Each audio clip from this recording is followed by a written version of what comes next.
to make incredible work. You know, we see that happening in Hollywood and on big sets and stuff, and we think that that's the goal, like that's where we have to go in order to do great work. And then third, it will take me a long time, 20 to 30 years, you know, whatever it is, to finally climb the ladder of success and to be successful as a filmmaker. I think that a lot of young filmmakers believe that success as a filmmaker means working in Hollywood or working on these big sets. And if that's your end goal, that's totally fine. There's nothing wrong with that. For me personally, though, it's not what I'm interested. I love running my own business. I love being my own boss. It has allowed me opportunities to travel and to work with really cool clients. I also get to spend more time with my family, and at the same time, I make good money. So the truth is that if you practice the right things, you can be successful now as a filmmaker. And, you know, whether your goal is to get into Hollywood or to get on these big sets, or if you just want to be a boutique small production agency or be a solo filmmaker, this advice is going to help you kind of figure out how to do that, because you can actually become successful as a filmmaker, make a good living, create beautiful images now with the gear that you already have. Okay, awesome. Real quick, I'm seeing some comments here. If you can't see me or if you can't hear me, well, if you can't hear me, then there's a problem. But if you can't see me or you can't see my slides, click the reconnect button at the bottom of the screen. That should get you taken care of. All right. Okay, so with those three myths, well, here's my goal. My goal personally, as a film educator, as a filmmaker myself, my overall goal is to teach filmmakers all over the world what it takes to be a successful filmmaker, both in cinematography and in business, because I think there needs to be success in both areas. One is in creating beautiful cinematic images that look beautiful and that you're proud of and that you're happy with, because that's where the passion comes in. That's where things get exciting and you really love this craft, is when you have the confidence, you know, you can do that. And then also to be successful at business, you know, to do well in business, to be good at marketing and sales and those kind of tactics and get business, because we live in an expensive industry. And, you know, if you can't make money as a filmmaker, you're not going to last very long. And so I want you to be able to be successful in both those areas. I do this with two things. Basically, one is I want to help you get the cinematic look without expensive cameras or big crews. You know, we're not focusing on that. We're going to focus on the things that really matter. And then secondly, I want to give you the confidence to double or triple your filmmaking business. And those are basically the two things that we're going to be talking about today in this webinar. Specifically, what we're going to cover is, first of all, we're going to talk about breaking down the cinematic look, okay? Talking about everything that goes into it. What actually creates that look? Where does it come from? And why is that important? Number two, we're going to talk about the number one thing that you should be focusing your learning on as a filmmaker that will take you 50% of the way there, if not more. And that's going to be awesome. I won't spoil it right now, but we'll get there. And then third, we're going to talk about filmmaker pricing strategy. We're going to do a little bit of a dive into business, how to price yourself, why it's important to raise your rates and to charge properly for your work, okay? And then, of course, at the very end, I am opening the doors to my new cinematography school, Cinema Mastery. You guys are going to love this. If you learn anything on this call, this is going to be really cool for you. So I'll tell you a little bit more about that at the end. Also, one last thing, if you do stick around to the end, I want to give you a gift. I really appreciate people being here and staying with me and listening to everything that I have to say. So if you do, I'm going to give you this free PDF. It's 3 Hollywood lighting techniques. These are the top 3 lighting techniques that are used by professionals in Hollywood today. It comes complete with explanations, diagrams, examples, everything you need to start doing these immediately in your work. And these are awesome. So you get it as a free PDF if you stick around until the end. Okay, cool. All right. Okay, so real quick introduction to myself. For those of you that don't know me, my name is Eric Thane. I am a professional cinematographer, founder of the production company Celadora. I actually got started into film. I've been making videos since I was a little kid, but got started shooting professionally, doing music videos for YouTube. I was actually recording music. I started a recording studio, worked with a lot of big YouTube musicians, and then kind of worked my way into doing film again, and now I'm doing film professionally. I have taught hundreds of filmmakers all over the US as an educator. I've been a guest blogger on sites like No Film School, if you're familiar with them. If you're not familiar with me or my company, you've probably seen our work because we've been featured by some of the biggest websites on the internet and have done, you know, anywhere between 50 million to 100 million views on our work. So you've probably seen it before. So that's a little bit about me. Now, before we start, I have to do a quick disclaimer. This is really important. And what I'm going to say is that results are not typical. We're going to be talking about results tonight. We're going to be talking about how to get where I've gotten as a filmmaker, both in cinematography and in business. And I want you to know that I am a talented person. And I don't say that because I have a big head. I don't have a big ego. I really don't. When I was growing up, there was always this running joke in my family that I stole all the talent from my 6 siblings. And they didn't get any. And I've always just been the type of person that whatever I put my mind to, I can make it happen and I can do it successfully. And so I just want to throw that out there. In order for you to get results, you're going to have to put into practice what I teach, okay? That's so important because I do things differently than other people, and they might seem different, they might feel different, or different ways of thinking. But I think in this industry, it's important to do things different. And that's been like a really important part of my success as a filmmaker. So therefore, I can't guarantee you results because if you just listen to this webinar, you take in all the information and you don't actually go out and do anything, nothing's going to happen. So just keep that in mind. All right. So I want to illustrate this point. This is kind of, let's go back to 2015, kind of where I was. So in 2015, I ended up $7,000 in debt to my business. What I did then was I spent a ton of money on gear, on a beautiful new office space, cameras, lenses, whatever I could get my hands on because those things are awesome and they were going to, impress my clients and they were going to bring in work, that kind of thing. I spent a lot of money. I was doing music videos though, even though I had all this awesome camera gear and this awesome office space. I was doing cheap music videos for around $400 to $600, and most of the time doing favors for friends, working with cheap clients. You guys know what I'm talking about. Just doing everything I could to bring in the work. How many of you, in fact, have ever been in that rut? Or how many of you are in it right now? Because I think a lot of people go through this. You're kind of stuck as a filmmaker doing these cheap jobs, and you feel like that's the only thing you can get in, and you feel like there's no clients out there that are willing to pay you properly for your work. How many of you feel that way? Yeah, absolutely. I mean, definitely. A lot of you are feeling that way. So that's awesome. And that was me, just like you. I mean, really just stuck. I was recently married, trying to make things work, trying to figure out my business, and just felt like I was stuck in this rut and I didn't know how to get out of it. But the thing is, I thought that I was doing the right things by buying cameras, buying lenses, buying an office space. I put $20,000 into a new office space and it was beautiful. And we'd have our clients come and meet us there. But I realized that I wasn't doing the right things. Those were the wrong things to be doing at the time. I made this Instagram post at the end of the year. I said, you know how they say fail fast, fail often? I don't know if you guys have ever heard that before in business. Well, I failed the crap out of this year. So many bad decisions and failed opportunities, but man, the things that I've learned made it all so worth it. I can't believe all the good things we have in store for next year. Bring it on 2016. P.S. Marrying Becca Thane doesn't count. That was an epic win because I did get married last year, and that was awesome and continues to be awesome. Okay, so that was the end of 2015. Well, let's go into 2016, all right, the next year. What happened? I made a few changes that helped me to get more cinematic looking images and start landing higher paying clients, okay? Now, currently, as a production company, we're doing projects that are typically around $10,000 and up, depending on the work. I actually sold my office to start working out of my living room. I just got rid of it. I said, I don't need this anymore. I can work out of my living room. If you guys are here at the beginning, you probably saw a little snapshot of me standing here in my living room, okay? It's awesome. I love working here. And then I used what I'm calling the filmmaker pricing strategy to raise my rates. We'll talk about that a little bit later and how to price yourself properly as a filmmaker. And lastly, we made more than 6 figures in our business. It's just so you know, my business, my production company is just my wife and me. We work together. She's my producer. I'm the creative director. And we bring on other crew members depending on the size of the project as needed. But for right now, just as the two of us, we're making a pretty good living this year, and it's been awesome. So that's kind of where I've gone in a year, from 2015 to 2016. What is your goal? Because I know all of you aren't going to want the same things as I do, and that's totally fine. Everybody has their own goals. But let me know in the chat, in the comments, what is your goal? Where do you want to be 12 months from now? Where do you want to be 2 years from now? What are you trying to do? And then we'll try to infuse that into this training a little bit. I'm going to take a drink. Spencer, congratulations on your marriage.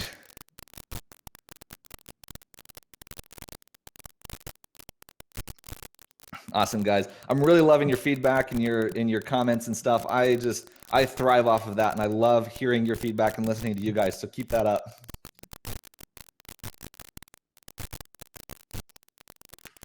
Okay, so you guys all have your own goals. Brian wants to be Ryan Booth. We can all dream, right? Ryan is amazing. He's an incredible cinematographer. You want to create your first indie film, build a media business, film with a low budget, upping my game so I can afford the next wave of equipment, being more efficient, start freelancing. Okay, those are all awesome goals. Some of you might want to quit your job. Some of you maybe don't have a job already and you're just wanting to create more income for yourself. Whatever it is, keep that in mind. And, think about how what I'm teaching today can apply to that and can help you to get to that goal, because this is going to apply to everybody. So thanks, guys. Awesome. All right, let's do it. Here we go. Breaking down the cinematic look. This is the most important thing, I think, starting off for you to understand. People throw around this word cinematic all the time without really considering what it means and what we're describing when we say cinematic. So I want to talk to you about kind of my take on the word cinematic, what it means. And I sent you a video that kind of talks about that a little bit. It's the look of cinema, the look of movies, that look that you go to the theater and undeniably that looks cinematic. Well, what is it about that makes it look that way?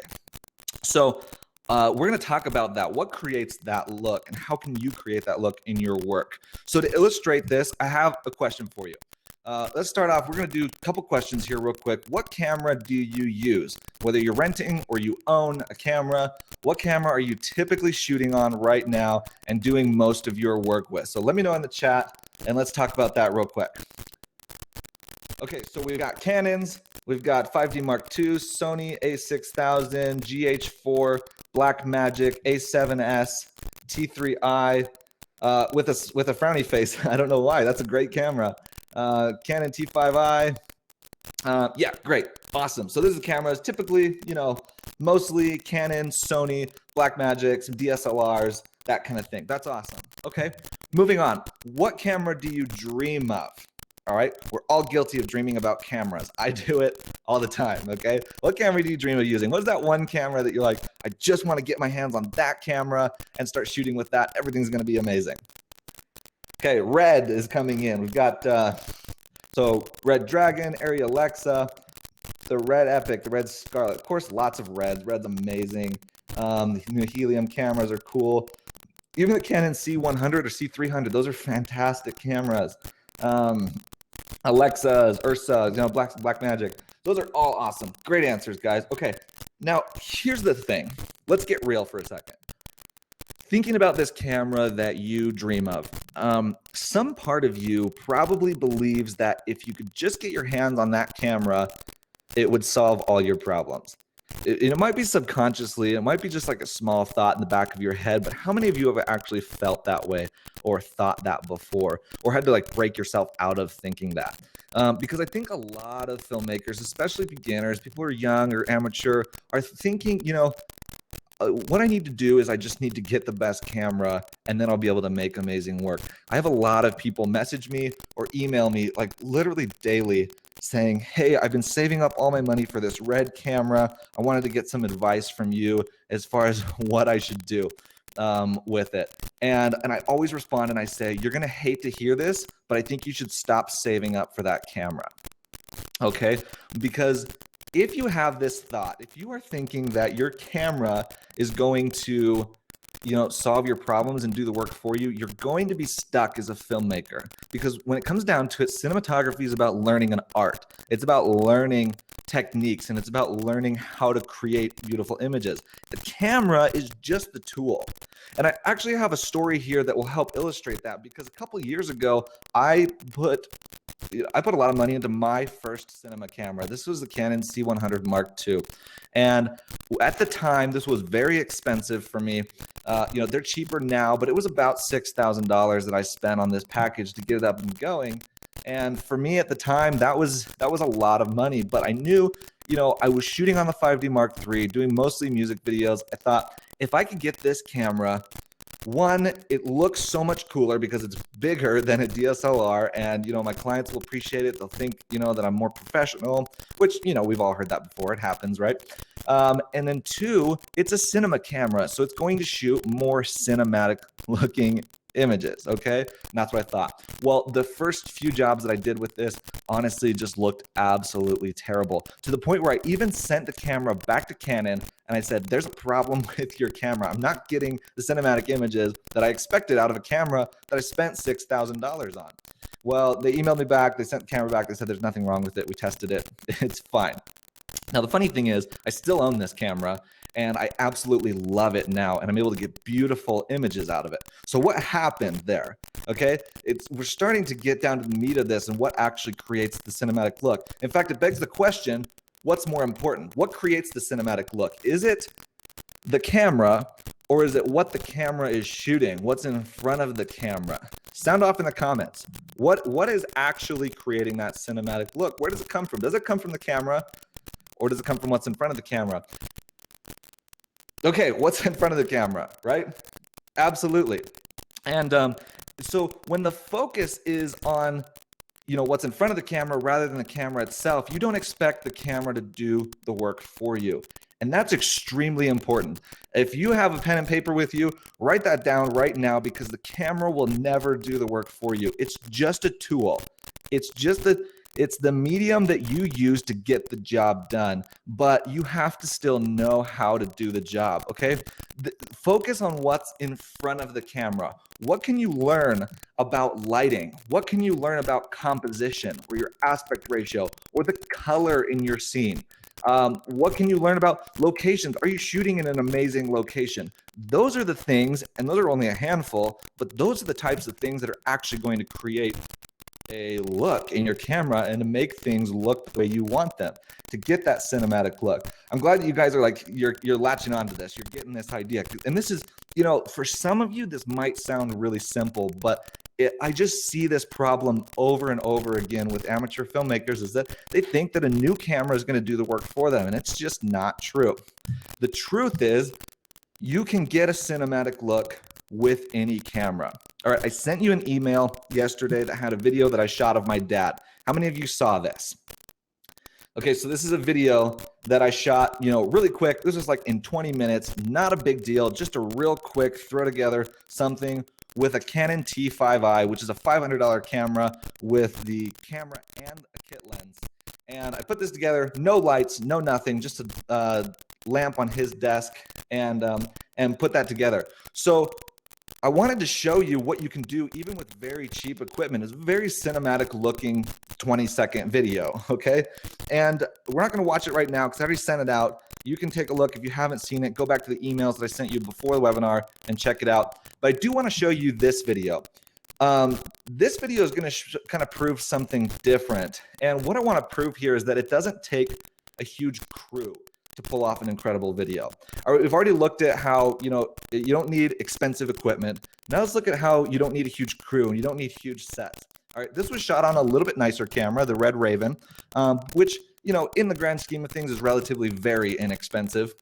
And, but still, it doesn't take a huge crew to pull this off, because my wife and I shot this with zero crew, just her and me, and we only had 2 hours, including setup and takedown. So we had about an hour of shooting to shoot this video. So I'm going to pull up a button so that you guys can watch this and you can kind of see what we were able to do. And you should be able to see that now. So go ahead and take a look at that video. Go watch it. It's on Vimeo. So take a look at it. I'm going to stop talking for 30 seconds, and then when you're done, come back, let me know what you think of the video, and let me know that you're done. That way I can resume the presentation. All right.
Okay, awesome. Looks like people are wrapping up. So, and thank you for your comments. I really appreciate that. I'm glad you guys really liked it. A couple comments that I want to point out here. Sorry, I can't remember the name. One of you mentioned that you bought a $50,000 standard definition camera a few years ago, or 10, 15 years ago, and then sold it recently for only $5,000. And I think that's important to point out that, another reason why you shouldn't focus on camera gear is because it is depreciating all the time. You can buy the best in camera gear, and especially when you buy it new, it's just going to lose that value. When there are other places you can spend that money that will help you a lot more, like investing in yourself, investing in learning, which are actually going to pay you back forever. So thanks for pointing that out. Cool guys, thanks for the comments on that. I love it. Camera was a Red Raven with some Canon L glass. I wouldn't use 2 lenses on it. It was a 24-70 and a 16-35. Greg, is editing 80 to 90% of the process? Depends on how you need a website. Things. Why not do it yourself? I found that with Wix, you can create your own professional website. Editing kind of takes up, twice as much time as you spend shooting, you spend to editing, and that works out pretty well. But the Red Raven is the end all be all. Yeah, that's what people think when I show them this. They say, "Oh, you shot it on the Red Raven." But, guys, it's not that. It's absolutely not that. That's a pretty inexpensive camera when you look at the grand scheme of things. So cool. Thanks for that. I wanted to show you that. Now, here's how we did that. And here's how I think about cinematography. Okay. And this will help you to start thinking this way, because this is going to, allow you to go into situations like that where you don't have a lot of time, you don't have a lot of gear, and you just have basic stuff, and you need to be able to pull off something amazing. So here's the way you need to think. And I have this analogy that cinematography is like a puzzle. Okay. This is really important. A lot of people think that, or have the tendency to believe that there's just one piece that they are missing that is actually going to make their films look cinematic. And I don't blame you for feeling that way, because you see it all over the internet, on YouTube and on blogs and other places. You see articles that are saying, here's the 30-second hack to creating cinematic looking footage. Here's the LUT that you have to use. This is the camera that looks the most cinematic. Have you guys seen these things? Have you heard these arguments and these discussions? Well, they're not true.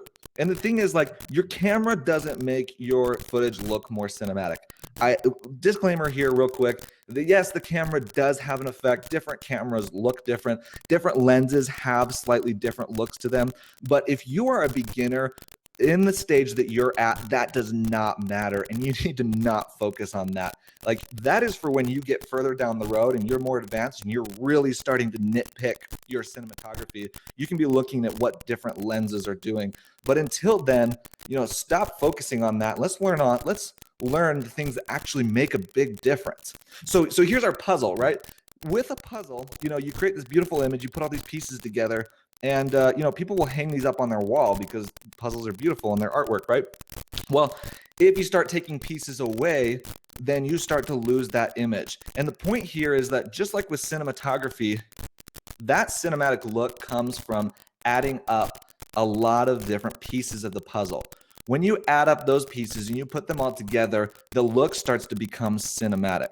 I mean, look at Hollywood, for example. They have 100 people on set. They're all specializing in one job, one piece of the puzzle, and putting those pieces together, and it creates that look that you look at in the theater and you say, that looks cinematic. It's professional. It's well done. Every piece of the puzzle is in the right place, just like how a puzzle works. And this is the way to think about it. As you think about it this way, it'll change everything that you do. But when you are working on a puzzle, do you start with the edge pieces, or do you start right from the middle? Yeah, you start with the edge pieces, right? Okay, because the edge pieces are the easiest, and they build a framework for the rest of your puzzle. So if you put those pieces in place, then it makes the rest of it easier. So let's talk about what the edge pieces are in cinematography. Okay, these are the things that are actually the simplest things. They're the easiest to put in place, but that are going to build a framework for the rest of your cinematography. These are things like frame rate, shutter angle, aspect ratio, your picture profile, and exposure. There's 5 that I want to point out because I sent you an email a couple of days ago that had those in them, and we talked about those a little bit. Hopefully you guys got that email. Okay. So those are some of the things. This is your framework. These are your edge pieces that you have to get right. And they're so important. You can't skip over them.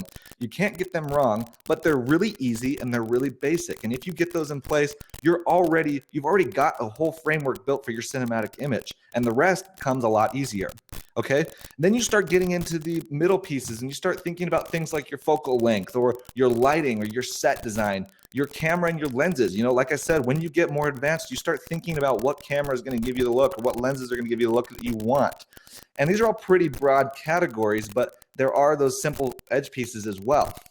Now, not every, unlike most 500-piece puzzles, not every piece of the puzzle when it comes to cinematography is created equally. All right. Now, this is important. There are pieces that are huge, and we're going to talk about one piece right now, real quickly, that I think takes up more than half of the puzzle. And it's this one thing. If you can learn this one thing, you are going to be on a fast track to learning cinematography. Now, before I jump into that real quick, I hope this was helpful for you guys. And let me know if this is helpful and this kind of thinking makes sense to you. Let me know in the chat. Because really, if you start thinking about it this way, it changes what you're focusing on when you're on set. So rather than running on set, pulling out your camera and hitting record and just pointing it at your subject, well, you start thinking about, how is the sunlight falling on my subject? What is the quality of the light? What direction is it coming from? And that will change everything when you just start thinking about that. Because a lot of people go out on set and they don't think about it. They just don't even think. Like, it's just hit record and go. When really that's what creates the cinematic look. And the more you can focus on these things and learn these things, the better you're going to do as a cinematographer. Okay, so let's talk about that big puzzle piece. I know you guys are itching to hear what this is. And absolutely, you probably guessed it, it is lighting. Okay. If you have not practiced any lighting or studied any lighting, consider this your first adventure into it, and you're going to be hooked at the end of this, because lighting is absolutely huge. Okay, knowing how to properly light a scene is going to take you 50% of the way there. That's my belief, if not more. Okay, once you've got your basics in place, if you know how to light a scene and to light something that looks appealing and looks beautiful to the eye, you're there pretty much as far as like making something look cinematic. It's almost all about lighting. And here's the thing. Lighting is not hard. It's really not difficult. Even the smallest changes in the right direction are going to make a huge difference in your film. And really, it's all about just learning to develop your eye for lighting and understanding what looks good and what doesn't. And I really wanted to talk about this because I asked you guys what you wanted to learn. I got a lot of responses from people saying that they wanted to learn lighting. And so we're going to jump into this a little bit. So why is lighting important? Well, here's the thing. We've got a comment here from Matt who says, at the end of the day, you're just capturing light. And that's exactly what I want to talk about. You should be giving the presentation, Matt.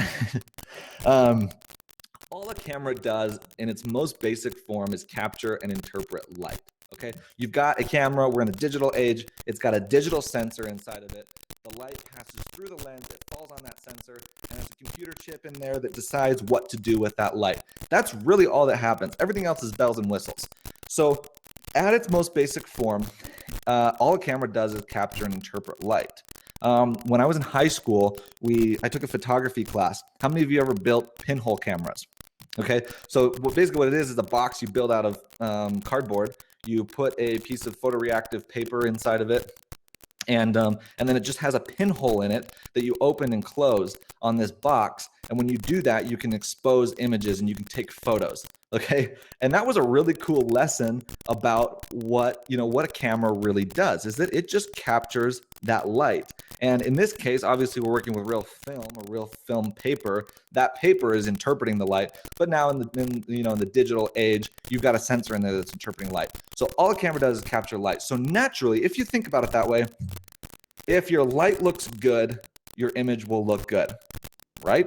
If all a camera does is capture light, then all you need to do is create beautiful light. And even color. Color is the other thing that's extremely important. And color is light. That's all it is. And so if you understand light, if you understand color and really how light reacts to different things, how it bounces, how it moves through a scene, you are going to be 50% of your way through learning cinematography. Okay, so let's talk about lighting real quick. Let's give you some Hollywood lighting techniques. All right, I want this to be super helpful for you guys and to be able to take away some really cool techniques from this. These are really simple techniques that the Hollywood pros are using that make all the difference in the look of their films. And we're only going to talk about one of them in this presentation today, just for the sake of time. However, like I said at the beginning, if you stick around to the end, I am going to give you that PDF that has 2 more of these. They are all 3 of them fantastic. You're going to learn a lot from this. But at least now you'll know exactly how to go through that PDF and how to learn these, because I'll walk through the first one with you, exactly how to do it, show you examples, and then you can look at the other 2 after the webinar is over, okay? So this first one is called reverse key lighting. It has other names like short lighting or narrow lighting, far side lighting. There's a lot of names for it, but we're all talking about the same thing, reverse key lighting. So let's talk about this real quick, okay? Joe says, I hope it's not 3-point lighting. No, we are way past that. However, we're going to talk about 3-point lighting real quick here, so make sure everybody's on the same page, and then we're going to show you how reverse key is different from this, okay?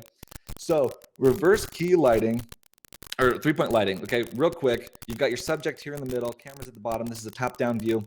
Over here on the left, you've got your key light. Your key light is your main light that is lighting your subject, all right? And most of us, when we go into a scene or a situation that we need to light, we place the key light right here in front of the subject, shining on the subject, lighting them up so we can see them, correct? Okay. On the right here, you've got your bounce or your fill light that's kind of controlling the amount of shadow on the other side of your subject's face. And then in the back, you've got a rim light that is going to help create that halo around them or some separation from the background, okay?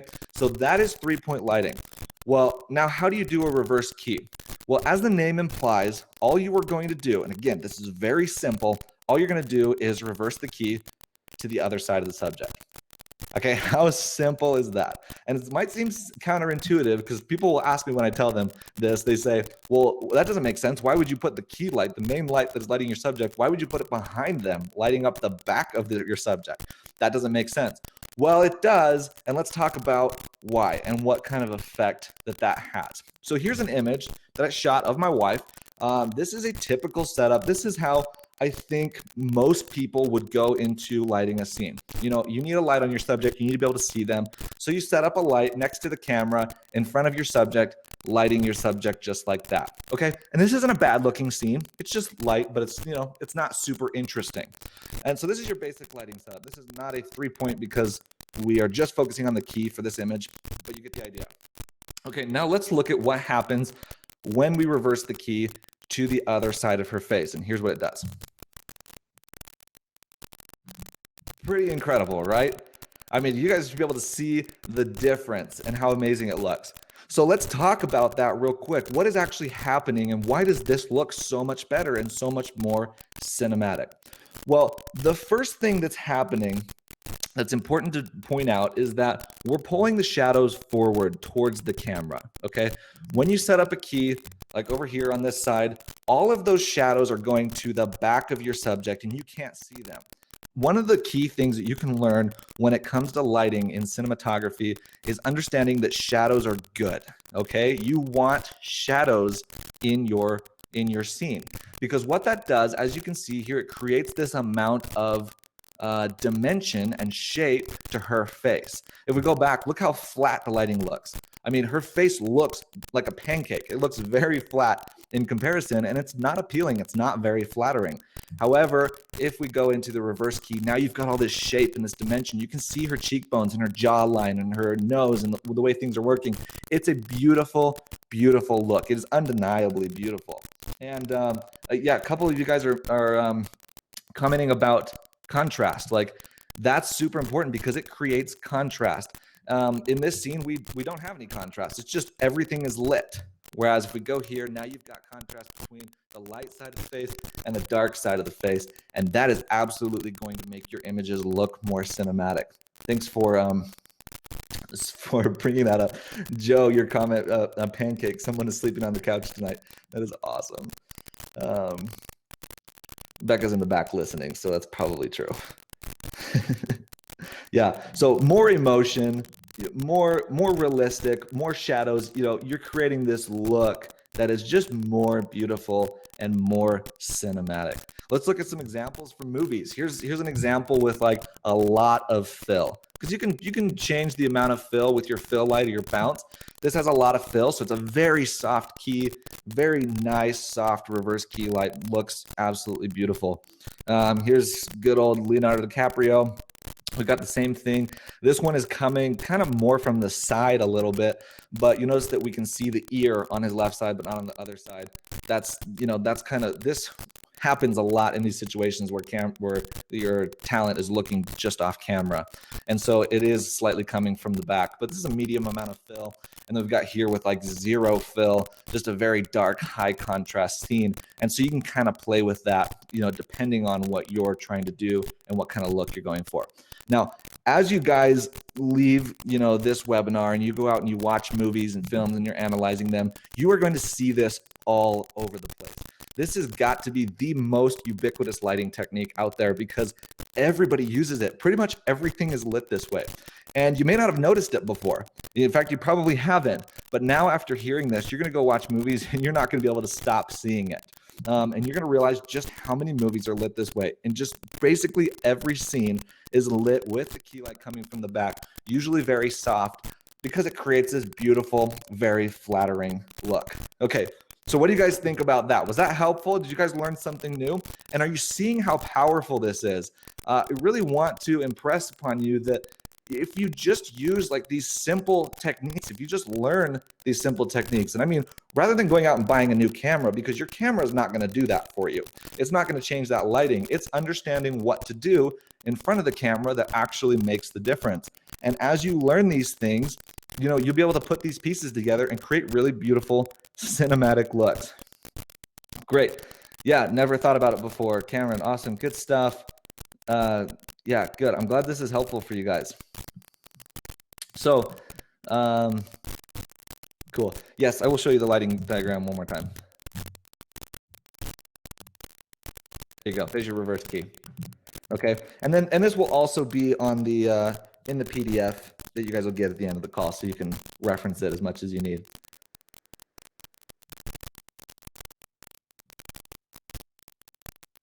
What type of lighting did you use in Legends Boxing? That was all mostly reverse key as well.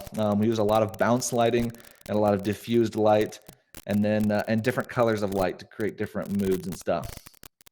If you want to type that into the questions box, I can talk a little bit more about it when we are done.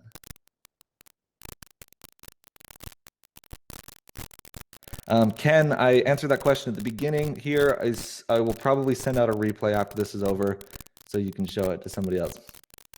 What do you use to bounce the light? A wall, a ceiling, or a bounce card? You know, whatever, depending on the scene. Okay, awesome. That's a great question. So there's your reverse key lighting. That's kind of what it does.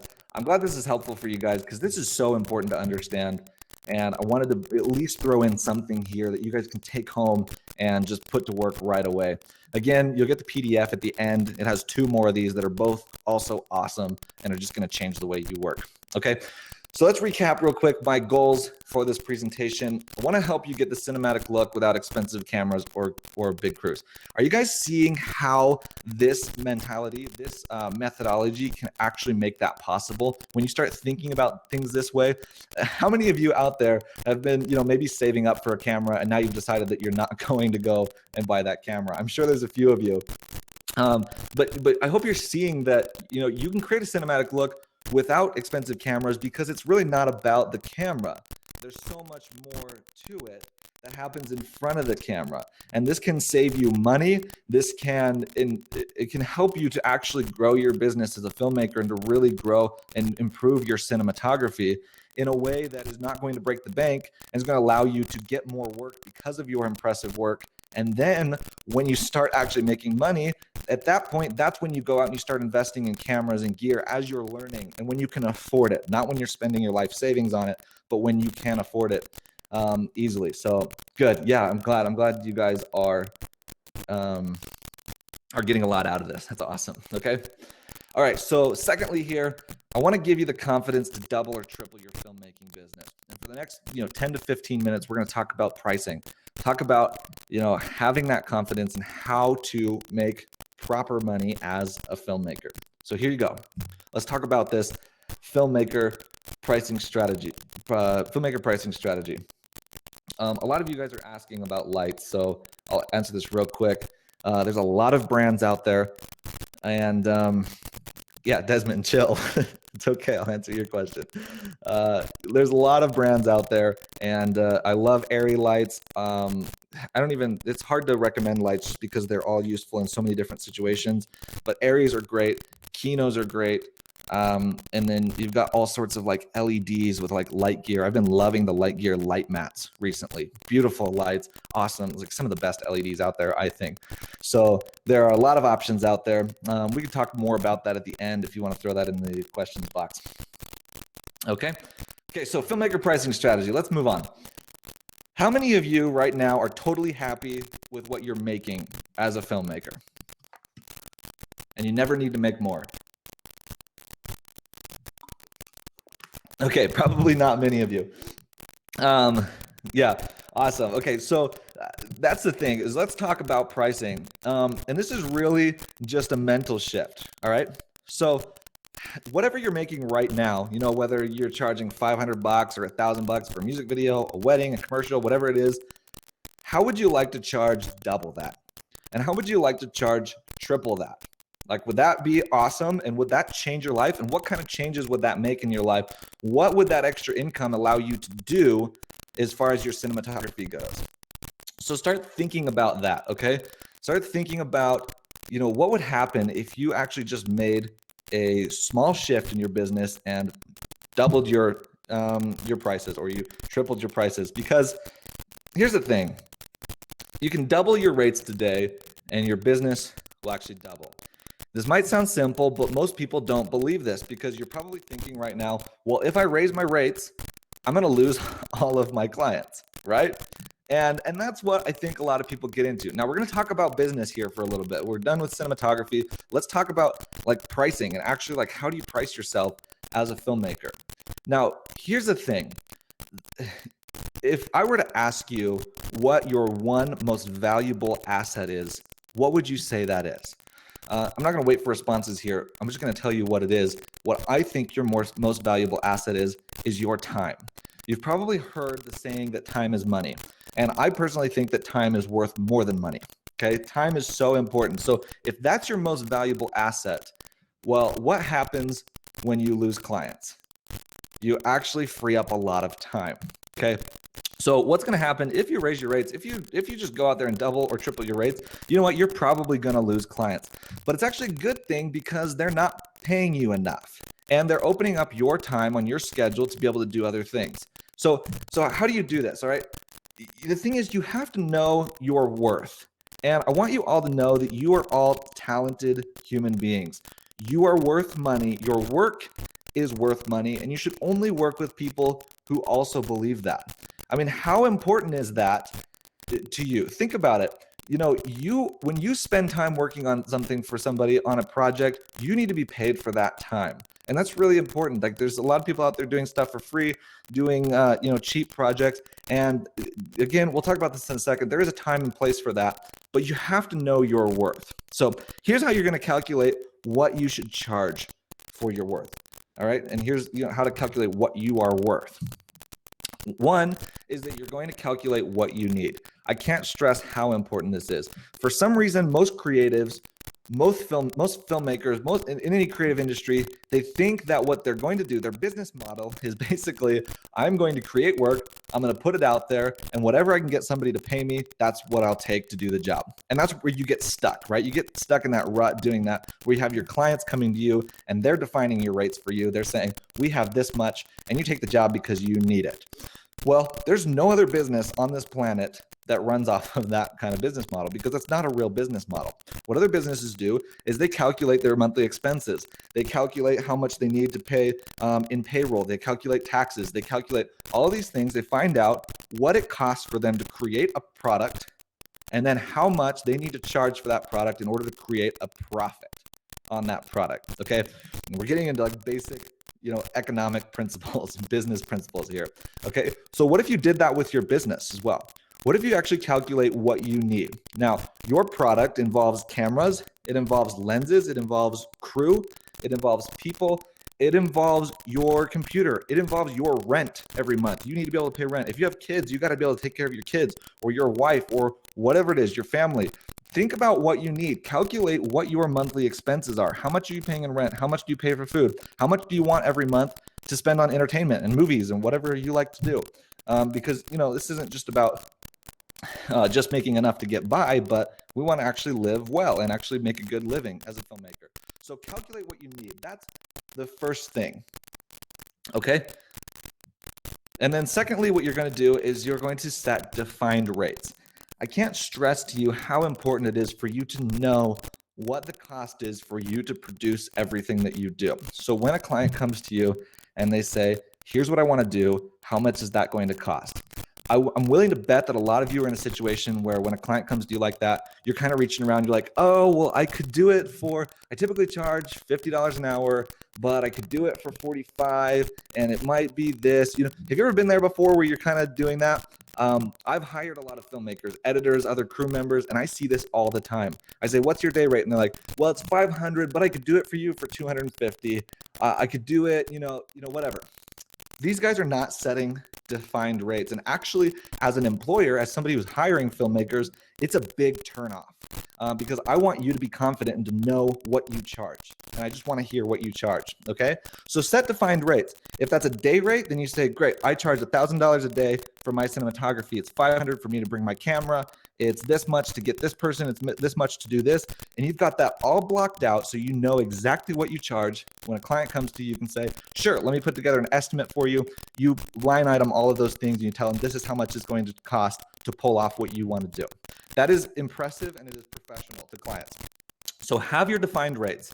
And then third, this is the hard one, but charge your rates and don't back down. Just like I told you, when I'm hiring people, a lot of times I see this where it's like, my day rate is $500, but I can do it for you for $400. That is very unimpressive. It doesn't make me, I don't feel like, oh, they're giving me a good deal, I'm going to hire this person. It doesn't go that way at all, even though that's what you expect it to do. I mostly just think, well, you're not confident in yourself and you're probably not confident in your work, which means you're probably not very good at what you do. That is the real mental process. So charge your new rates and don't back down. This is important not only for you, but for the industry in general. We need to not be an industry of people that are willing to just back down and do whatever rate a client will give us, but actually charge rates for our work, know what they are, and to do them, okay? And then what's going to happen after this, going to step number 4, is that naturally you are going to lose clients. If you raise your rates, your clients probably won't move up the ladder with you. That's just what happens. You're going to use your spare time to find new clients.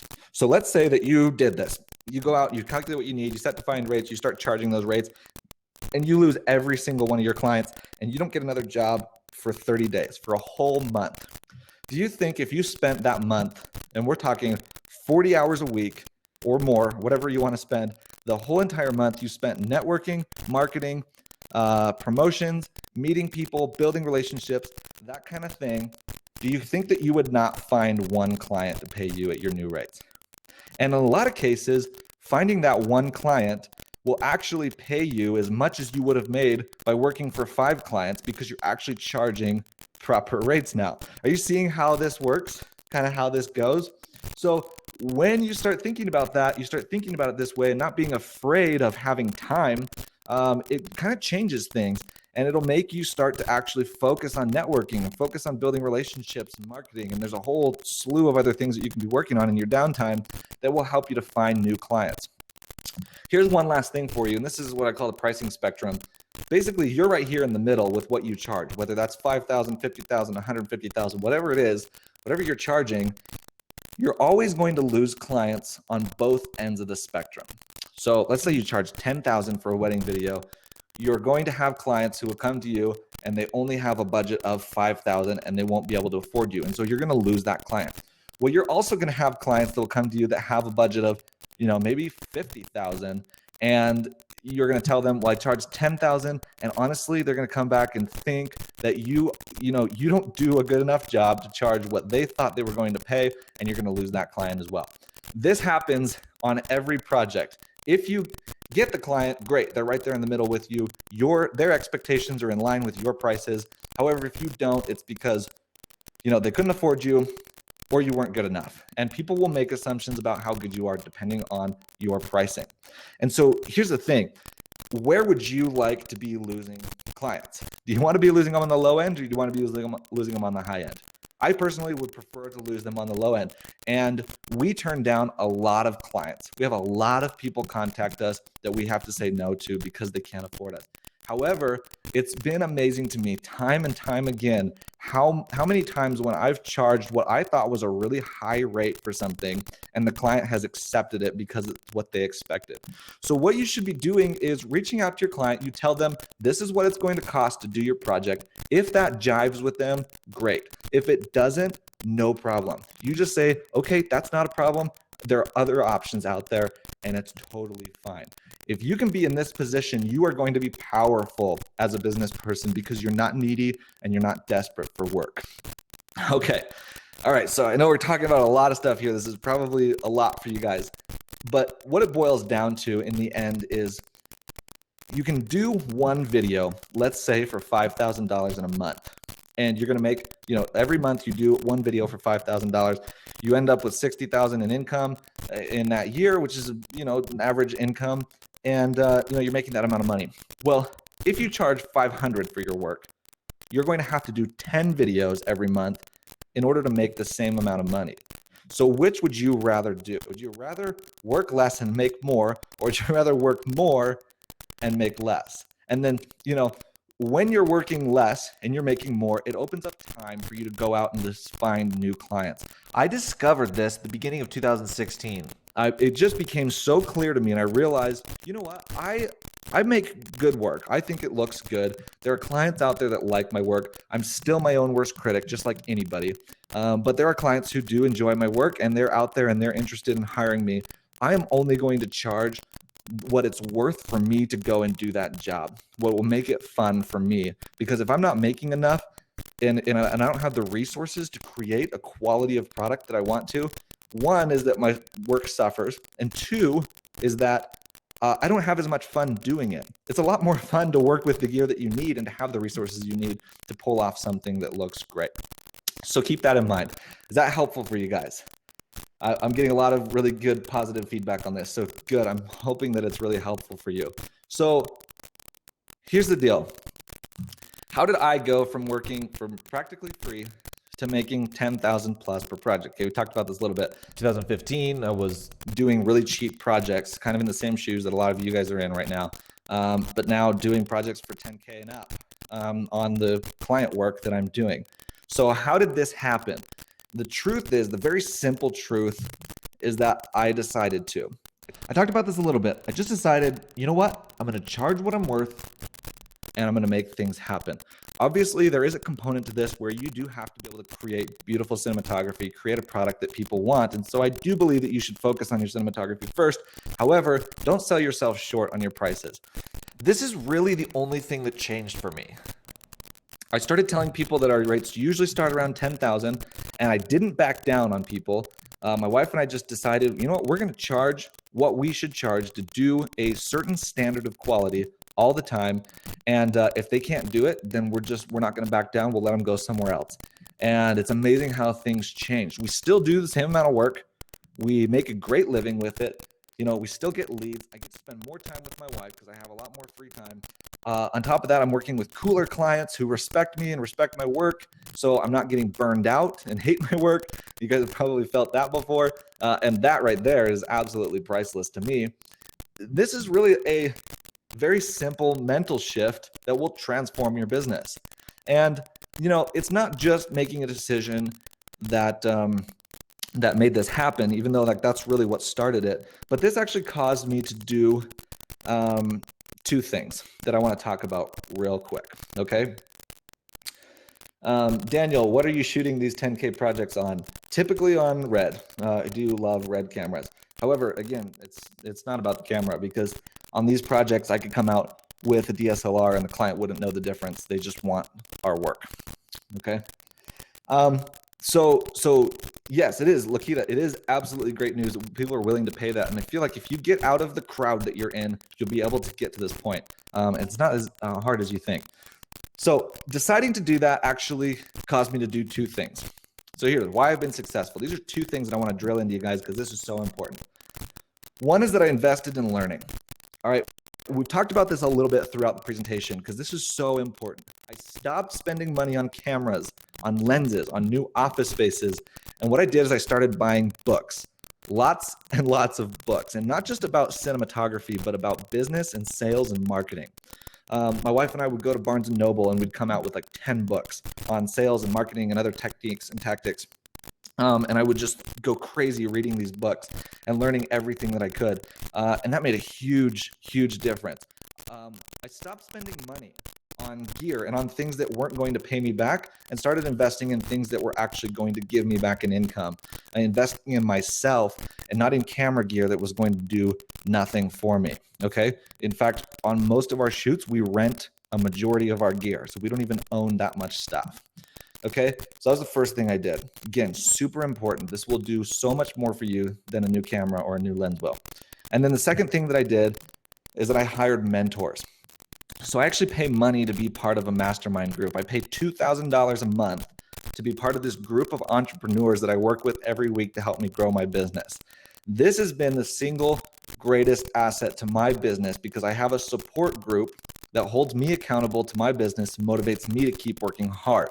And I couldn't have done anything without this. Okay. So having people, having a community to be a part of and have people helping me to grow my business, to keep me accountable so that when I feel like I want to drop my rates, they tell me, don't drop your rates, don't back down. And they help me to keep them up there is so important because doing this by yourself, it gets tricky and you have that tendency to want to back down. So that's what I did. And that's how I got to where I am. I hope this was really helpful for you guys. But now I want to ask you, what will you do? Because I can sit here all night and I can tell you all of this great information. I can give you all of this teaching.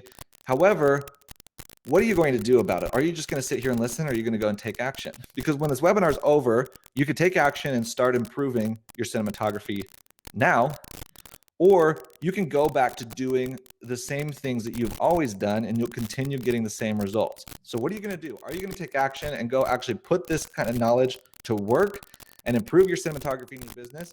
Or are you going to go back to doing things the same way that you always have?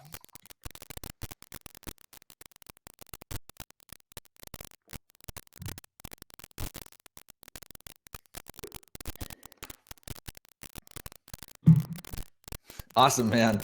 Okay, great, guys. I'm so glad that you are excited about this and that you're getting a lot out of this. Daniel says, I doubled my prices this year and realized it wasn't high enough. The results were fantastic.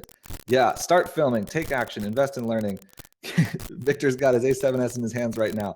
Yeah, get out there and shoot stuff. Get out there and get to work and start making things, because that's what's going to actually do this for you. If you take action, you invest in the right things and just make it happen. Levi, I tripled my rate this week and I'm waiting to hear back from the first client right now. Congratulations. That's awesome. I think you'd be surprised at how many people will just accept it, and it kind of changes things.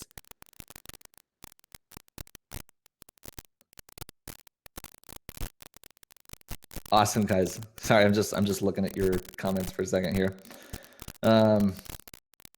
Greg, what gear do you own? We don't own a lot of gear. We have a couple of cameras. Like I still have my C100. I've got an A7S and a 5D. But really, other than that, I have some like stuff that I can use for simple things like portable flags, road rags. But that's pretty much it. For most of our shoots, we're renting just about everything. Invest in learning. Awesome. Great, guys. Cool. I'm excited that you're all pumped up about this. So here's the thing. In the past hour, we've covered a lot of stuff. I've given you a lot of really great information. I'm glad that you guys are really soaking this up and ready to take action and make this happen. Really, in an hour, I've only scratched the surface because I don't have enough time to cover everything. I mean, we've covered like 5 pieces of the 500-piece puzzle, right? There's still a lot more to learn. But you're still here, so you know that what I'm saying can help you. And you know that it's up to you to take action. So I'm going to give you an opportunity to do that. I really think that if you are serious about becoming a better filmmaker and growing your business as a filmmaker, I'm here to tell you that the best and the easiest way to do this is by enrolling in my new online cinematography school, Cinema Mastery. Okay? If you guys have enjoyed the training so far, if you've learned even one thing, you're going to absolutely love this, because we're going to dive into exactly what creates a cinematic look and help you to do exactly what we've talked about today. Now, I'm not going to get all hyped up about this. I am going to tell you about it. Some of you are going to want to take advantage of this, and that's awesome. So here's the deal. If you feel like this is a good fit for you, I want you to enroll. However, if you don't feel like this is a good fit for you, I don't want you to enroll, okay? So is that all right if I tell you a little bit about Cinema Mastery? Okay, great. Thanks, guys. So here's the thing. Cinema Mastery is a complete cinematography training course where I literally break down everything that goes into creating the cinematic look, and I will teach you how to create better work and do better business as a filmmaker. Here's some of the things that you're going to learn in this course. You're going to learn to become more confident in your cinematography, which is so important. It's the one thing that stops people from charging proper rates and actually doing good work, is their confidence. You're going to learn everything that makes a cinematic look. We've talked about a handful of things today. We're actually going to dive in and break down every single thing that goes into the cinematic look and go in depth into them and teach you those things. You will learn how to get a cinematic image out of any camera. I don't care what camera you're using, whether it's an iPhone or a cinema camera, you're going to be able to get amazing results with this course. You're going to learn how to land more clients and build a portfolio of work that you're proud of and that you're happy with, which is so important. I'm going to help you to double and triple your rates as a filmmaker, because we're going to talk more and more about pricing and business and how to actually charge proper rates for your work. And you're getting all of this with mentorship and a community. So you'll have access to me, you'll be able to ask questions, get feedback on your work, and join a community of other filmmakers who are all going through the same process and learning, and it's really awesome. You'll remember that I told you that I had a mentor. Well, I want you to have the same experience. So when you sign up, you'll actually be able to get advice and feedback from me and join this growing community of filmmakers from all over the world who you can network with and collaborate with. Like I said earlier, this is the most valuable thing that I can offer you. So if you have ever thought that you think you need a better camera to become a professional, how many of you have thought that before? Or if you've ever felt like you were stuck doing free work for friends or for cheap clients, have you ever thought that there are no clients in your area that are willing to pay more than a few $100 for a job? Or if you feel like cheap cinematographers and gear are ruining the industry, I know you hear this a lot. Or if you feel like you can't get your clients to respond to your emails or your voicemails, these are all symptoms that you're doing it wrong. I'm sorry, okay? So if any of these describe you, I want you to enroll in Cinema Mastery. Let me show you some of the results that current members of the program are getting. Okay, this is Jonas, who's a member currently of Cinema Mastery, and this is a frame from an interview that he shot during his first week of the class. When he finished the course, he sent me this frame grab of a new interview that he shot with all of his new knowledge. What a huge difference, right? Okay, these are the kind of results that people are getting. Here's what he said. He said, he posted this in the Facebook group just a couple weeks ago. He said, today I shot a testimony video and I'm really excited to share just a screenshot of it and show you the comparison with an older video of mine. The top image is a video I shot the first week I took the Cinema Mastery class. The second one was today. The most exciting part is that the lady's grandson came over and at the end of the interview and saw the image on the camera screen, and he exclaimed, "Grandma, it looks like you were in a movie." Yes, haha. So thanks, Eric. This, these are the kind of results that we're seeing all the time with this course.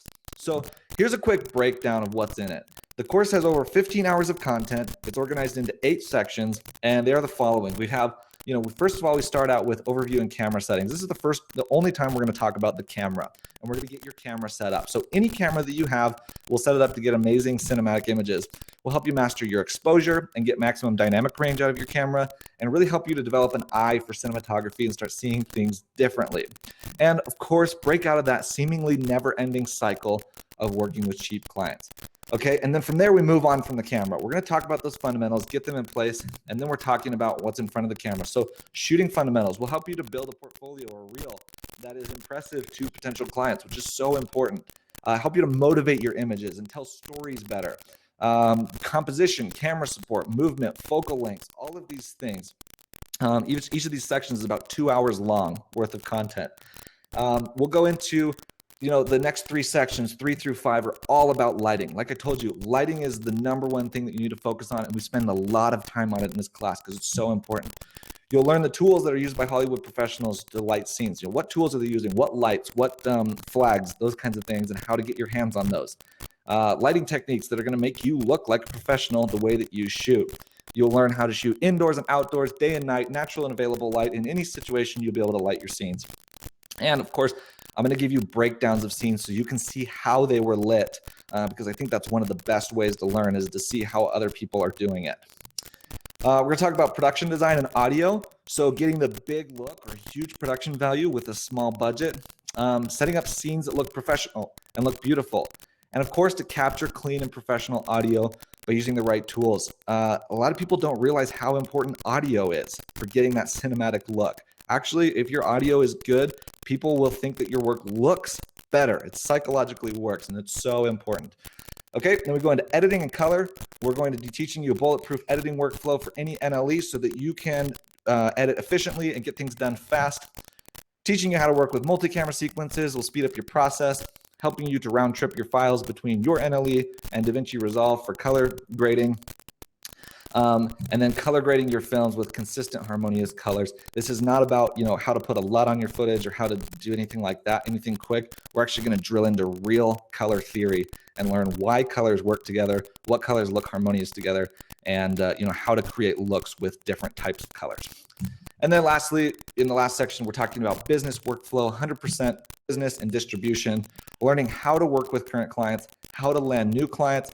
I'll give you templates for contracts and call sheets, all the documents you need. I'll give you lists of the most inspiring business books that I've read so you can check them out as well, and really help you to switch up your mindset and start thinking differently about business. And then to get your work seen by the masses using paid and organic traffic sources. We're going to talk about all of that. So really what this is, all in all, this is a system. You're going to learn what I did to make cinematic looking films, to work with high paying clients and make a 6-figure income without having to go out and do like I did, just try things and figure it out on your own. I'm just going to reveal all of my secrets and tell you everything that I know and show you exactly how to do it. Now, I'm sure by now you're all wondering, well, what about the price, right? Well, let's look at it this way. You could go out and buy a new camera. We've talked about this. You might spend $3,000 on a, medium level DSLR for shooting. You could go out and you could buy a new lens. You might spend a couple $1,000s on a good stills lens. But again, like we've talked about, these things are not going to do anything for you. Okay. You might take a class at a film school. It's going to cost you about $3,000, and that's just for one class on one topic. Private cinematography workshop. If you were to have me out to do a workshop, you'd be looking at a minimum of around $5,000. And basically any online training resource catalog, you're gonna be looking around $2,000 for a couple of years of membership. Well, here's the good news for you guys. For this course, I'm not gonna charge you $5,000. I'm not even gonna charge you $4,000. In fact, I'm not even gonna charge you $2,000, because you can get this course for less than the cost of a standard lens, and you can get it for just 3 easy payments of $599, or save an extra $200 and get do a one-time payment of $1,595. This is what the course sells to. This is what the course sells for to the public. However, for you guys for being here, I'm going to give you a special deal, and for webinar attendees only, I'm actually going to cut the price in half just for you guys, and so you can actually get your hands on this and get instant access for just 6 easy payments of $149 a month. And if you want to save an extra additional $100, it's just $795 for a one-time payment. That is $900 in savings that I'm giving you here tonight. And if you want it, you can go to cinemamastery.com/enroll. This is literally less than the cost of a very cheap lens. You can get learning that is going to pay you forever. Now, when you click on, actually, I'm going to pull up a button here. This will, so it'll make it easier. Let me see. So you can go to that link, or if you click on this button that I'm going to pull up, you should be able to see that now. That will take you right to the order form page. Okay, so So take a look at that. When you click on that, it's going to take you over to this order form page. It looks like this. You're just going to choose whether you want to do a one-time payment or 6 monthly payments, whatever you want. You go ahead and fill out your information, complete your order, and you will get a link sent to your email that will get you instant access into the course, and you can start going through the videos right away. Now, if all of the great training and learning is not enough for you, it does get better because I am throwing in a 14-day money-back guarantee. That means that if you're not happy with this course for whatever reason, you just let me know and I will give you a full refund. I can only do this because I'm 100% confident that you guys are going to love this course. Okay. It gets even better than that though, because as I told you before, you're also going to get access to this private filmmaker community. And this is a private members only community where you can post anything that you want, any of your work, and get feedback from me and other members of the group as much as you want, and to ask questions and start discussions. This is extremely valuable. And you get a support system just like I have that will help you stay accountable to your business and motivate you to grow and to learn every day. So this is where I'm going to be. I'm going to be answering your questions, giving you feedback on your work, doing all that, which is awesome. Okay. And then, so this is what the group looks like. You post in there, post your work, show people what you're working on. People will comment and give you feedback, and it's really great. Within the group, we also do twice a month live group calls. So you can actually get all of your questions answered, ask whatever questions you want, and I will answer them. We usually do like a live video critique on the call, or sometimes I have like other filmmakers will come and call in, and we'll learn from them and their process and how they've been learning. It's really awesome. So you can continue learning. I don't want to just give you content and learn that and then you're done, but you can actually continue learning on and on and on. This becomes very, very valuable. And then, throughout the year, we do live meetups and workshops. So you can actually come meet me in person. We'll do these live workshops. You get discounted rates on lots of products and events and all sorts of stuff. This filmmaker community is awesome. Usually it costs $37 a month to be a part of the community, to just be involved. However, with the course, you're going to get a lifetime membership to this for free. Okay. Lastly, the course also comes with what I call a behind the scenes pass. My wife and I spend a lot of money bringing on videographers to come and shoot behind the scenes footage of our shoots. So you can actually see how we're working with clients, how we are lighting scenes, how we're doing a lot of this stuff. Super valuable because it helps you to kind of see a real working environment and to work within that. And of course, you're going to get lifetime access to all of the course materials. So this is not a membership. It's not a monthly, pay for what you want. You're just going to get access to everything and you have it forever, including all of the new content that we're constantly adding to the course. So this is a pretty awesome deal. Quick recap. You're going to get the 8-week training, the mentorship and the film community and all the behind the scenes and all of that for life and at no risk. And you can get all of that if you sign up tonight for just $7.95, which is just amazing. And of course, it's easier for some people. You can do 6 payments of just $149. And again, there's the link. I'm going to leave this price available for the next 2 days. I know sometimes people have questions. They want to be able to email me and ask questions. That's totally fine. I'm going to give you some time to do that, so that you can think about it a little bit. Maybe ask your wife if you feel like you need to. But just so you know, in 48 hours, price is going back up and you won't be able to get this deal again. However, for the first 5 people who sign up today, we've already got 3 people signed up, so these spots are going fast. You're going to get a free video call with me to develop a strategy for your business. This is really valuable because what's going to happen is you and I are going to get on a live video call, and it's really helpful because I'll actually sit down with you. We'll look at your business, your portfolio, how much you're making, what your goals are, and we're going to develop a personalized strategy for you to start making better films and to grow your business fast. Okay, so these are awesome, but again, I can't give these to everybody, so this is just for the first 5 people who sign up tonight. And then again, that same discounted price will be available for the next 48 hours. All right, I've done a lot of talking. Let's hear it from somebody else. This is just quick from Mike, who's another Cinema Mastery student. He's also an actor in The Force Awakens. You guys are probably familiar with this character and other Star Wars movies, and a puppeteer for The Muppets. Mike has been on huge sets and worked with some of the greatest cinematographers and DPs in the world, but he's trying to start his own cinematography business and doesn't have a lot of experience with that. But he's been working in the course, and here's what he said. I've been on countless productions and been around some of the greatest cinematographers and DPs in the world. I knew how important lighting, lensing, exposure, framing, and camera moves were, but I never felt like I had the real command of this I knew I needed until I signed up for Cinema Mastery. Eric's program can help anyone become a working, paid, and confident cinematographer. He interacts personally with everyone and motivates us to get the best out of our work. He could easily have charged twice as much for this, and it would be worth it.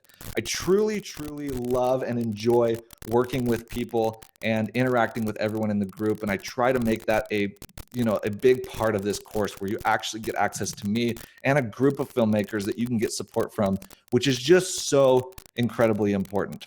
Okay, so let's look at let's do a quick recap of everything. I'm getting tired here. You guys probably are too.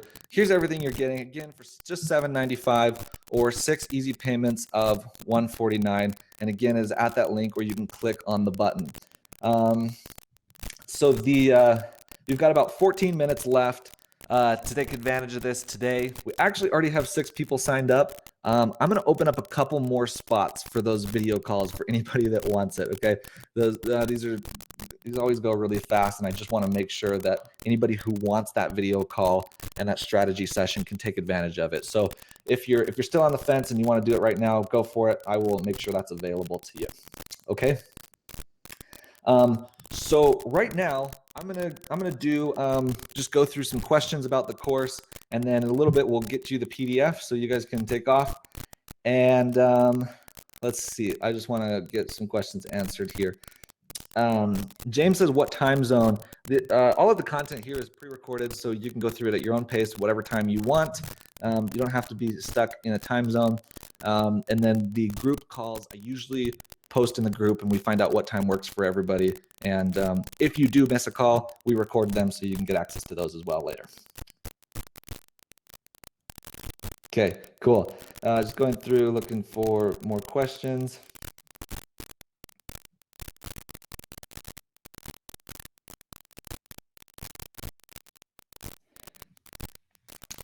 Jackie, is this available to others not attending the webinar? So the special pricing is supposed to be only for people who attend the webinar.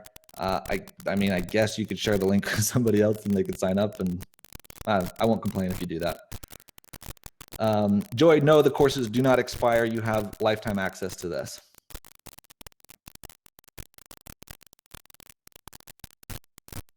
Great, great. Okay, I'm just looking for questions about the course specifically right now while we're on the time limit to make sure we get those taken care of, and then I will go through all of the other questions and get those all taken care of. Jackie, what equipment is needed for the course? You need to have a camera, obviously, something that you can be shooting on, but I really don't care what it is. We'll make it work. If it has manual controls, that is definitely preferable. So, something like a little, I mean, there are some that won't work, but you should have, at least a DSLR or something that you can start working with, and that'll be great. Okay, let's see. Daniel, the classes are video, so you'll be watching videos to get the courses, but then, like I said, we do the group calls so you can get any questions answered that you need. Oh, James, the deadline, yes, Mountain Standard Time. That is in my time zone. Good question.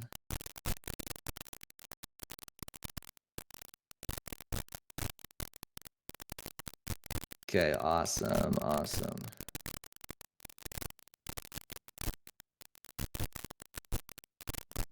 Okay, great questions, guys. That looks like all the questions about the course. Mickey, how big is the exclusive community? What kind of people are in it? So we have currently about around 100 members. That is growing at a rate of about 10 to 15 people every week. So it's growing really fast.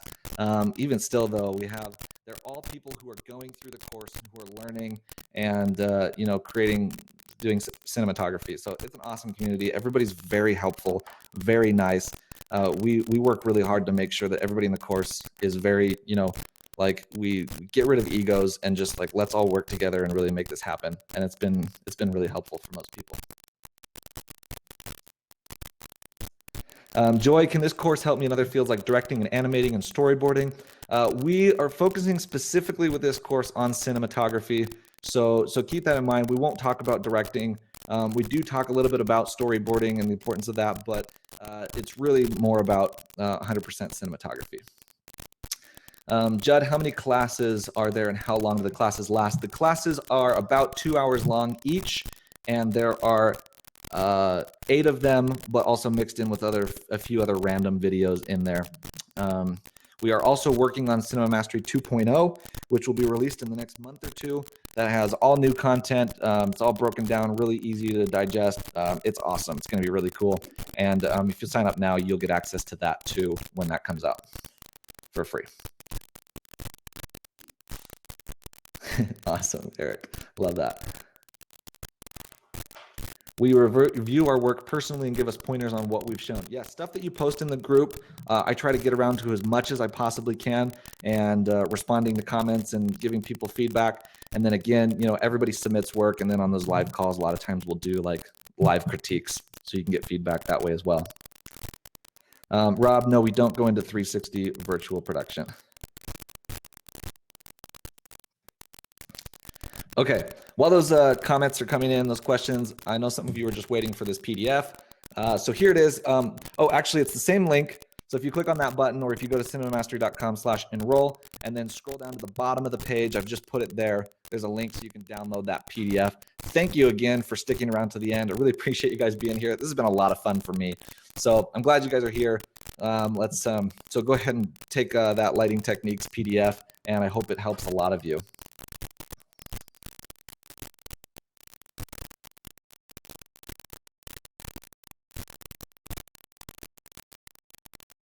Okay, awesome. There's about 8 minutes left on this offer. And you know what? I've had, more people than I expected signing up for this. So I'm going to give you 8 minutes for anybody else that wants to sign up. And everybody who signs up today within the next 8 minutes, we will do the free video call with you guys. And those are super awesome.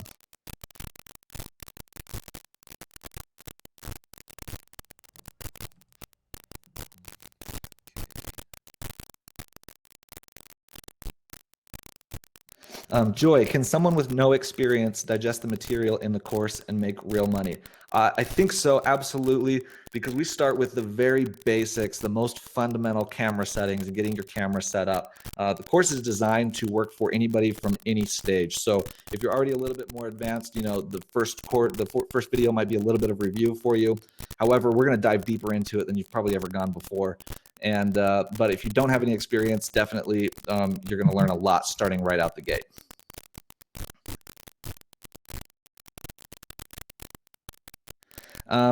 Yeah, you guys are asking if there's a replay of the live webinar.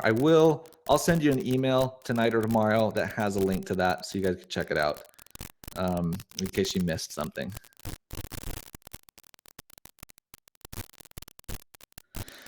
Timothy, no, currently we don't just offer specific modules for purchase. It's kind of all or nothing right now.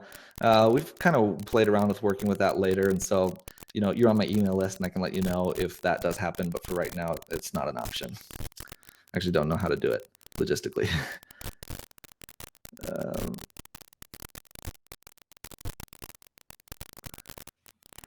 Tyra, where do you sign up at? There should be a button in the chat that says, get Cinema Mastery now, order now. Click on that button. It'll take you right to the order form and you should be set. There's also a link right here on the screen, cinemamastery.com/enroll. We'll take you there. Tyler, how much do you help on building a business? A lot, actually. As we go through the course, as we're teaching you cinematography, we're going to be infusing different business techniques throughout it and helping you to grow your business and learn how to do projects for clients. And there's a lot of really good stuff in there. Again, like I said, with the new Cinema Mastery 2.0 that's coming out soon that you'll also get access to, there's going to be even a ton more of that. For the last 6 months, I've been studying business and sales and marketing like crazy, and I'm going to be taking all of that knowledge and putting it into the course. So there's just new content coming all of the time, and we're going to be just covering so much of that, how to build a business as a filmmaker. And we already do cover a lot of it right now. There's just going to be even more.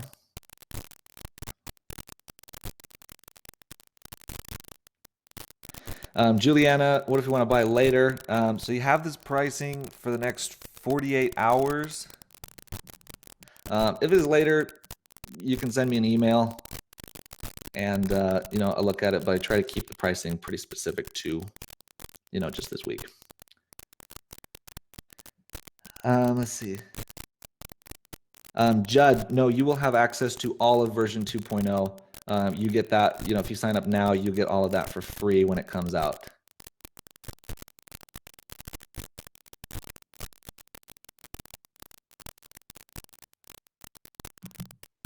Luke Man, yes, I will give you a certificate at the end of the course. I forgot to mention that, but when you finish, you let me know and I'll send you a certificate that says that you finished it. Absolutely. PDF link, guys, a bunch of people are asking. It's right there on the screen, cinemamastery.com/enroll, or you can click the button in the chat right now that says order now. It's going to take you to the order form page, but what you're going to do is just scroll down to the bottom of that page and there's a link for you to download that.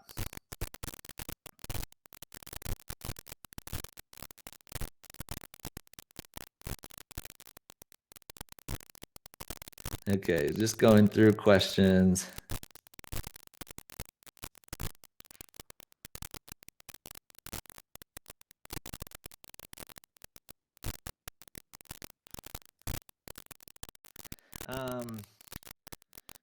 Dustin, can you help us connect with possible clients or gig opportunities, certification, etc.? I mean, definitely we're going to talk about in the course how to work with clients in your area and make that happen. So for sure.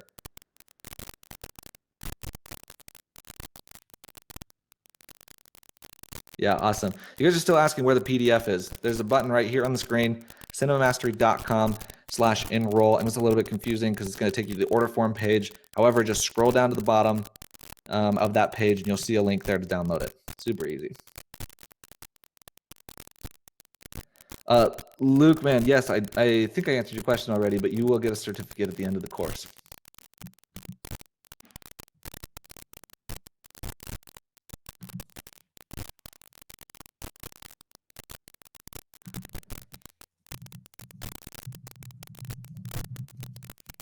Okay.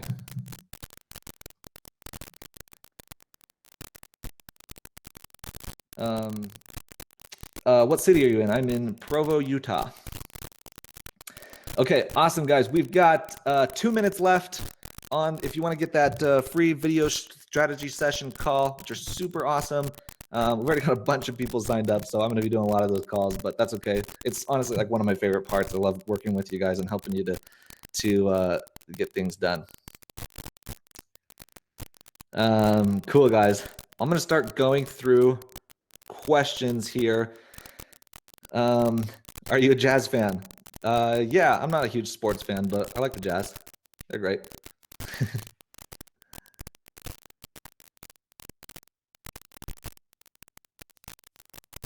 Cool, guys. Cool, guys. Okay, so here we go. Thank you, Greg. I'm glad you were able to make it. All right, I'm going to go through questions here. Just answer people's questions and make sure I get around to everybody.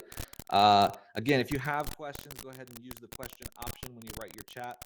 That way I can go through this list and get everybody taken care of. Mario says, how often do you do projects? It really depends. Like, there's not a consistent amount of work, but we try to keep it down to 1 or 2 projects per month. That allows us to be a little bit more, gives us more time to spend with each client, which I think is important, so we can give them all of our attention rather than shooting 2 or 3 projects a week. We're doing 1 or 2 a month, and we spend a lot of time pre-producing, shooting, and post-production, putting everything we can into the projects that we're doing. Great question.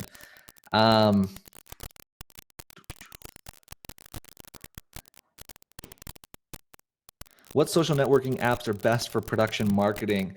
I personally am a fan of Instagram, Facebook, and YouTube. But for what you're doing, probably Facebook and Instagram.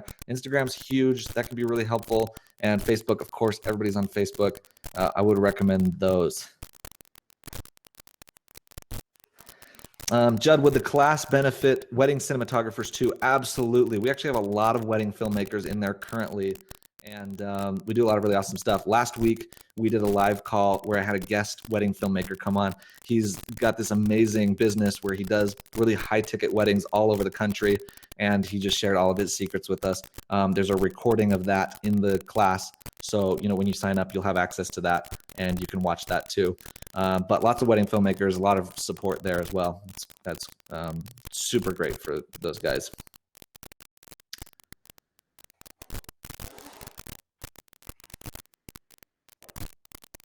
Okay.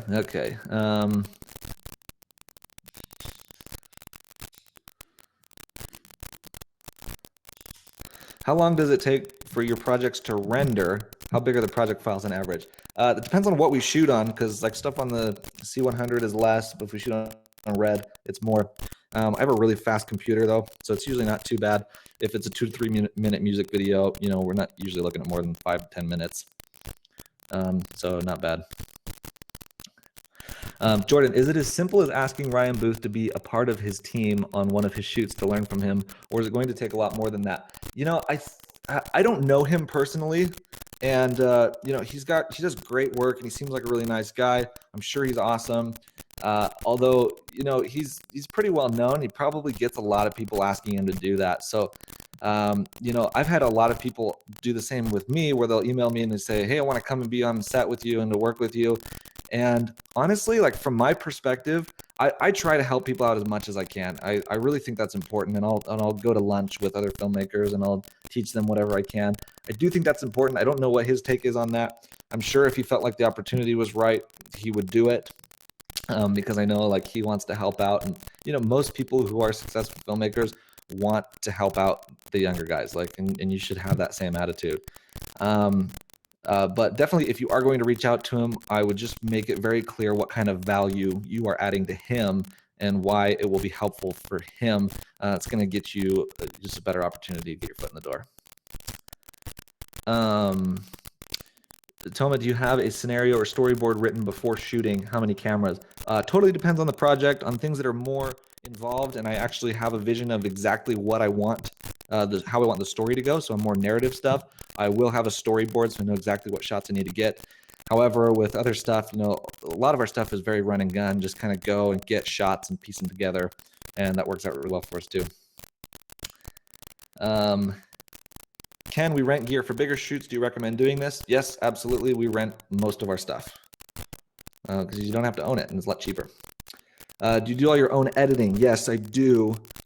Most of it. On some jobs, I'll hire out an editor on kind of simpler stuff. But on most of our projects, I am editing as well.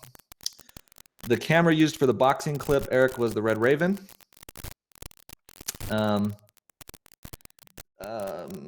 So do you use LUTs? And if so, which ones do you recommend? I have never really used LUTs. I always like to do color grading from scratch. However, I found some that I really like recently from lutify.me and lutify.me. If you check those out, I've been really impressed with them, and I've been using them a lot lately. But again, a LUT is just a starting point for kind of developing a style for your film. So you use that, and then you dial it in to look how you want it. But I think they have some really good ones.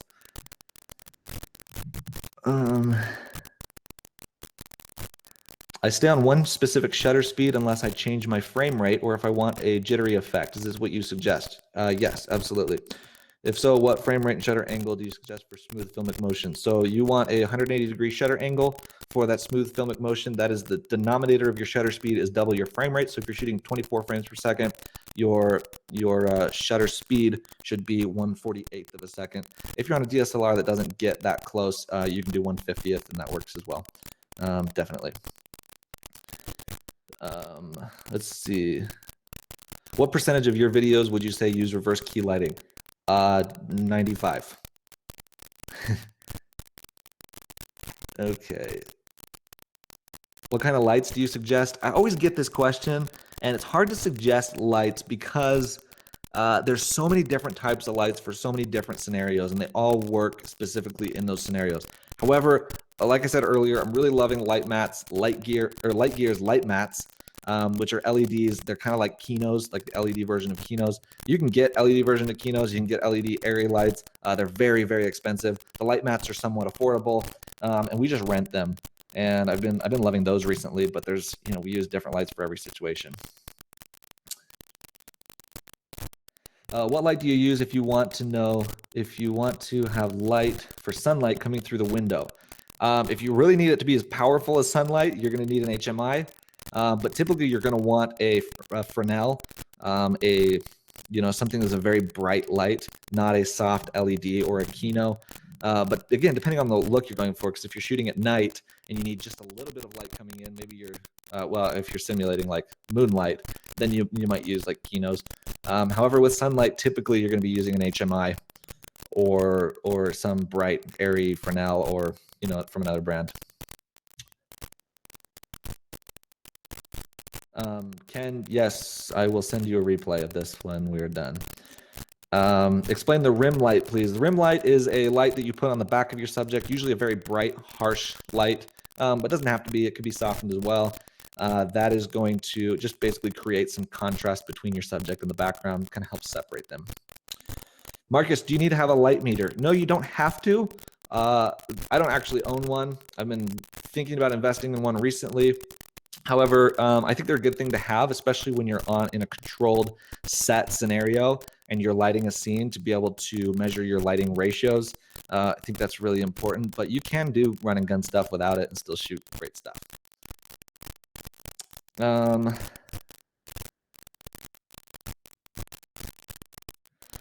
Eric, in the course, we do have a review of how I lit the Legends boxing video. So that's kind of exclusive content for the members there.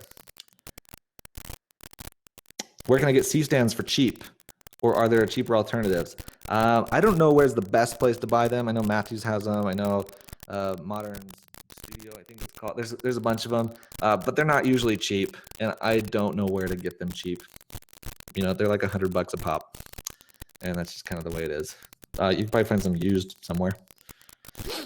Jaden, do you use flags? Yes, absolutely. All the time.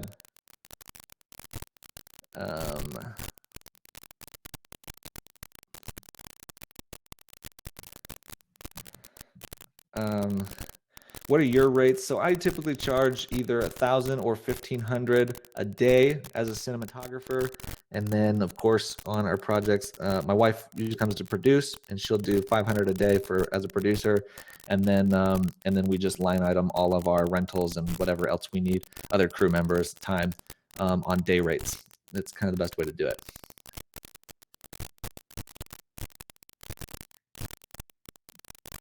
I only make my own films. What is a good way to begin getting clients?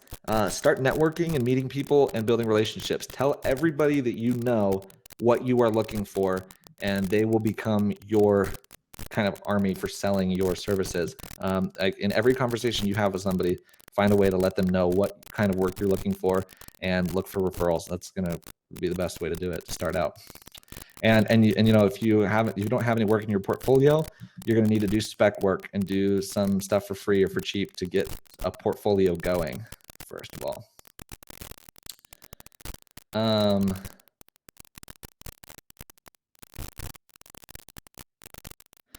Matt, are there actually people out there who will drop 10K for a project shot on a T3i? I honestly, if we had, our clients don't ask us what camera we're shooting on. I mean, it's not really a thing to them. They just see our work. They want what we do, and they will, and they pay us for it. So if I can tell them that that's the camera for the job, and that's the reason, and there's a reason why I want to shoot on that, they'll trust us, and we just do the job. Matt, clients pay for your gear rental? Yes, absolutely.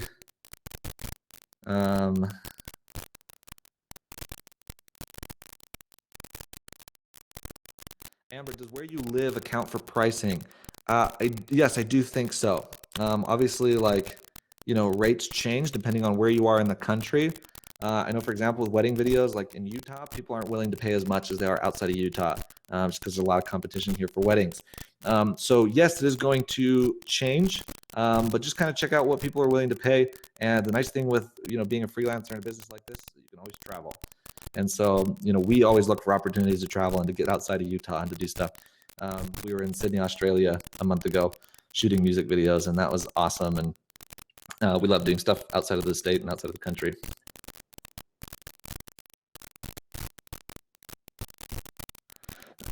Josh, regarding light, can you give a simple overview of your process walking into a room where you're about to film? That's kind of a hard thing to do and probably would take me a long time because it just 100% depends on the situation. As far as like a basic tip, I would say don't use too much light.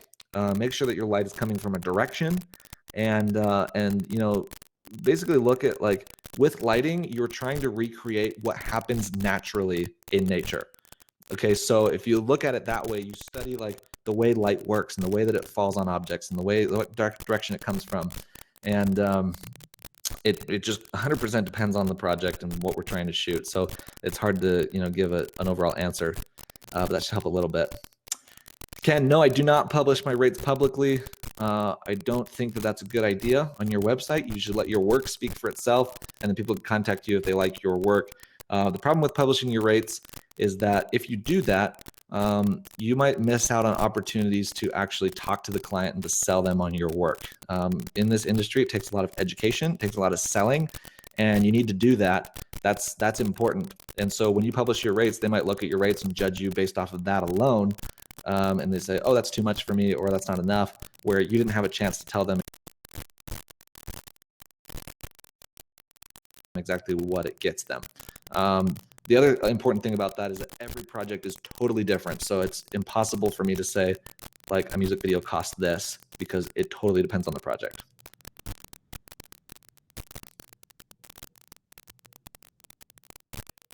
Okay.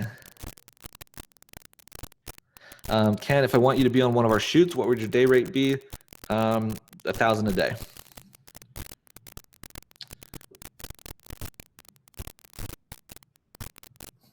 Matt, what would be baseline equipment I should have to get started? Obviously, you want a camera and a lens. Again, I would go with like a zoom lens if you're just getting started, so you have something that you can get a lot of different focal lengths out of for cheaper. And then, you know, maybe like some basic LED lights are nice to have. But really, I would look into your area and see what's available for rentals, because you can start renting equipment, and that makes it a lot easier.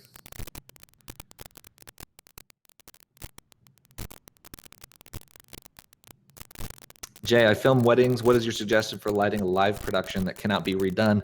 It's the same techniques. You just need to light it so that it looks nice. And again, I could talk about this all day, depending on the production and what you're trying to do. So, but you can't redo it. Make sure you get it right.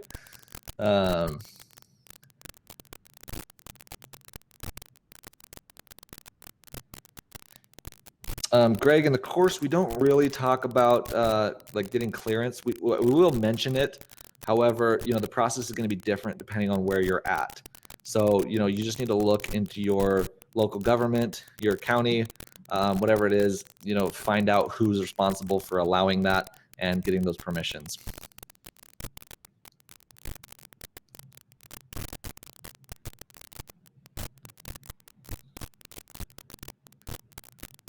All right. Dustin, how much do you typically pay for editing and post-production? If I'm hiring somebody, I just ask them what their rate is. And if their rate is good and their work is good, then I pay it. I like to pay people what they charge. I don't ever try to lowball people.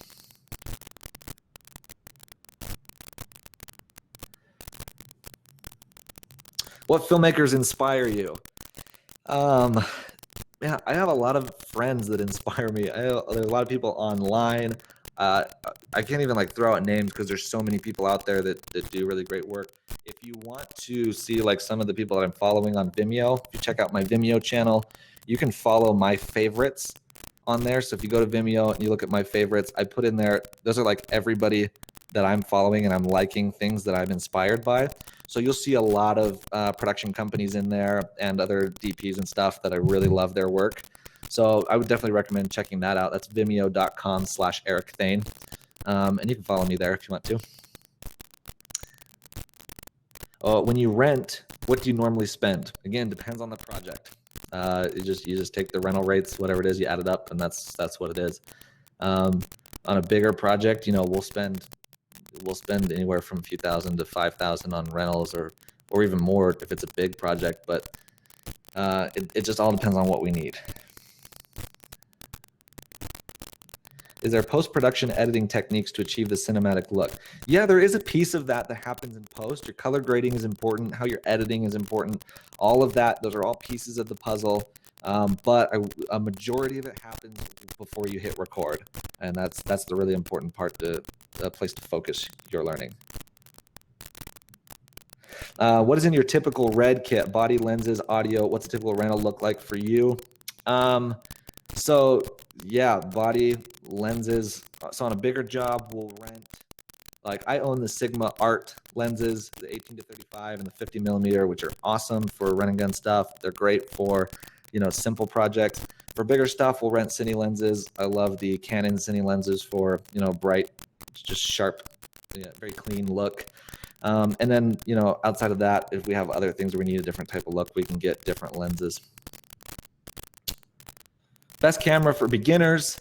I always recommend the T5i, the Canon T5i to people. I started with the T2i, loved that camera. You can get great results out of a T5i. I just think as for a beginner, that's a really great place to start, and you can get it refurbished with the camera and the kit lens for only $500, which is awesome.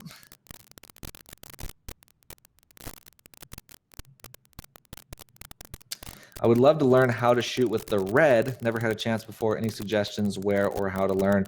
So I've been actually thinking about doing a video.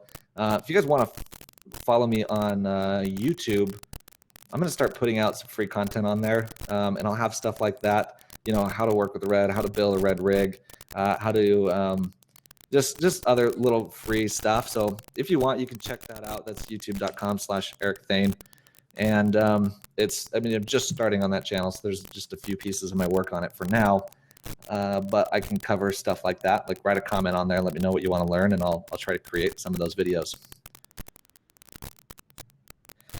Vico, is it required to have lighting equipment to go through the course? Absolutely not. I'm going to teach you how to rent equipment and how to find a rental house in your area. So if you don't have lighting equipment, that is fine. If you want to buy lighting equipment, I will recommend, you know, stuff that you can get. What's the best way to cover ones legally? LLC. For our business, we are an LLC, and you know, we have a tax consultant who kind of consults us on all of that stuff, and we just do what he tells us to.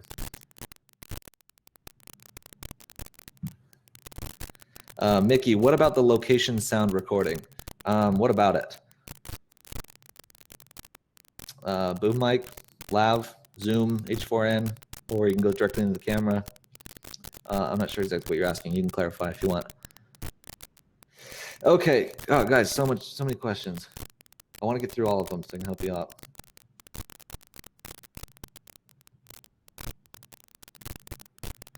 Do you shoot with a shoulder rig? Yes, I do like shooting with a shoulder rig. I'm kind of a handheld guy. Or an easy rig is a really good option, alternative to that. Otherwise, you know, I'm just putting the camera on my knee or something. I do typically like that look. It's a little bit shaky. Let's see. Do you shoot a lot of music videos? Yes, we focus on music videos and commercials specifically in our work. We do a lot of more commercial work these days, but I do love shooting music videos as well. Luke, man, no, there are not quizzes during the course. Jed, thank you for being here.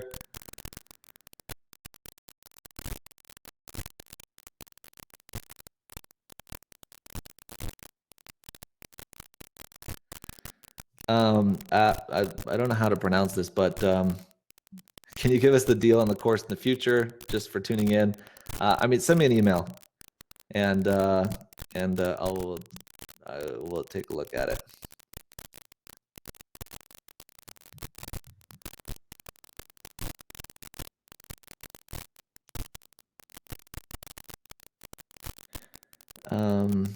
Work with Adobe at all? Yes, I use Premiere Pro, After Effects, Audition. I do like their software. Good stuff.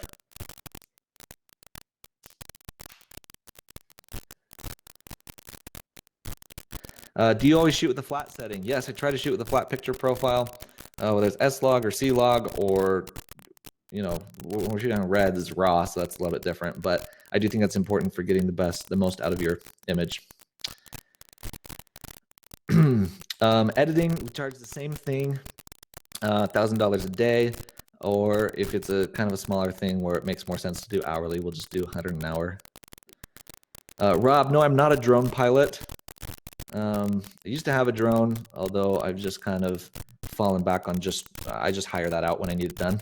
And there are some guys in the community that are really great. Do you research locations before you shoot? Yes.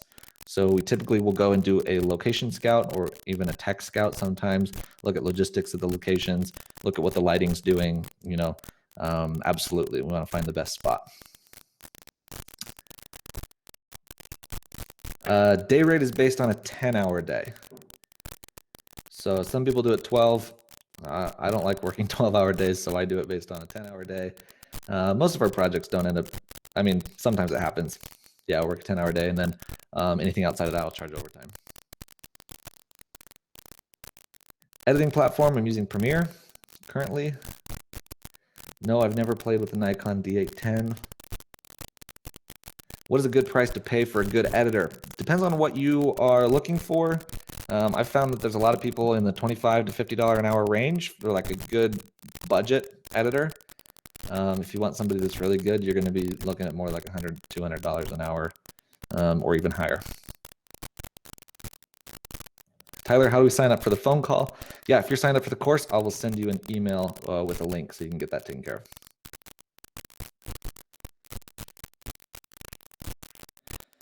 What boom mic do you recommend for general use? The Rode NTG3 is a fantastic option if that's outside of your budget range. There's a lot of cheap ones, and Rode and Audio-Technica and Sennheiser are all really good brands. You can find a cheaper one from them, one of them that will probably work for you.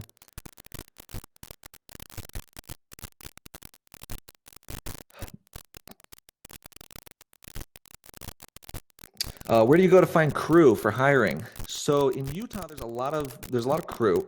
There's a lot of filmmakers, and so typically there's like Facebook groups like Utah filmmakers and actors and things like that. I usually go in there and find people, but if I need somebody that I can't think of somebody that I know, really the better thing to do is just to build relationships, and you're hiring people, and then you always have people on hand that you need for different projects.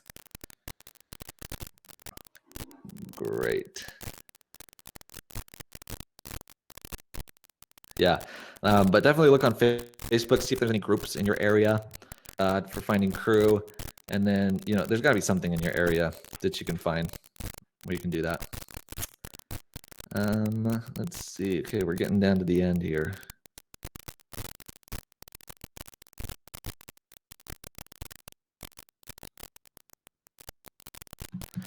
Jay, I use a Canon XL2 for filming, which uses film in standard definition.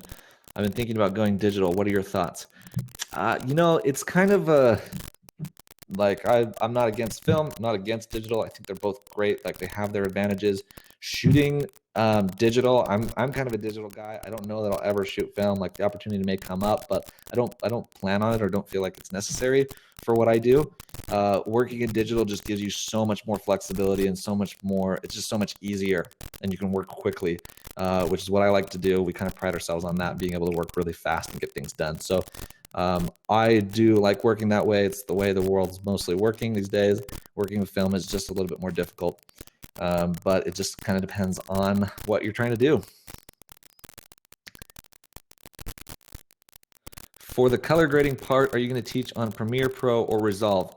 Both. So the course I think right now covers mostly color grading and Resolve. But again, like I said, that 2.0 version is coming out, and it's going to have a lot more content on using Lumetri inside of Premiere Pro, which I've started using a lot more just because it has become more powerful in just the last few months. It's actually becoming like a very powerful tool for color grading, and I'm liking it a lot. So. How about when you're looking for crew in a different city? I tend to travel a lot for work. Yeah. So same thing. You could look for like Facebook groups in those cities and see what's out there, and if you can find anything, post on Facebook, see if anybody knows anyone, that kind of thing. Just check it out.